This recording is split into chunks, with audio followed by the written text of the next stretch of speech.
તંત્રનો અર્થ થાય જલ્દી ફળ જોતું, અને જલ્દી નામની વસ્તુ ભગવાને પોતાની અસ્તિત્વમાં ક્યાંય નથી લખેલું. એક ખેડૂત જ્યારે ખેતરની અંદર થોડાક દાણા નાખે ને તો પણ કમસે કમ એને 4-5 મહિના સુધી વાટ જોવી પડે છે. લગ્ન થયા પછી પતિ પત્ની બંને એમ કે અમારા ઘરે એક સંતાન આવે તો એની માટે પણ 9 મહિના વાટ જોવી પડે છે. આ 9 દીની કથા કરવી હતી, ઈમાનદારીથી કહેજો. આ બધી બહેનોને પૂછો કેટલા મહિનાથી વાતો હાલતી હતી? 8 મહિના તો ખરા ને પાકા?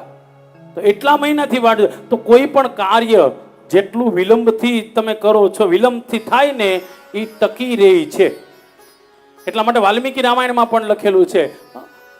એક વાત ચોક્કસ કહી દઉં, નાની અમથી વાત.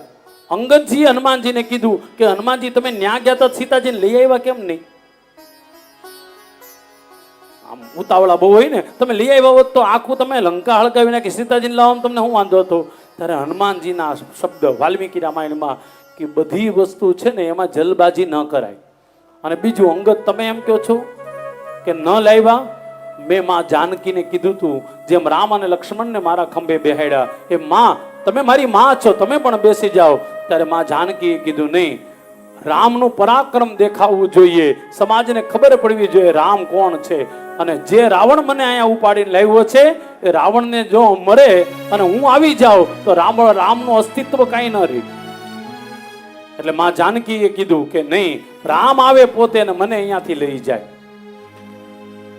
કેટલી કેટલી મોટી મોટી વાતો છે સાહેબ. નકર મને પૂછતા હોય ને તો હનુમાનજી મહારાજ વાલ્મીકી રામાયણમાં એવું લખેલું છે, જેમ આપણે હાથમાં વાટકો લઈએ, વાટકો અને આમ ઊંધો કરીએ ને એમ આખી લંકા હનુમાનજી મહારાજ આમ લઈને ઊંધી કરી શકે છે. આખી લંકાઓ વિચાર કરો, જે સૂર્યને આખો ગળી જતા હોય એ લંકાને ઊંધી ન કરી શકે. આખા સૂર્ય ગળી જતા હોય લંકા, પણ નહીં, ધીરજના ફળ મીઠા હોય છે.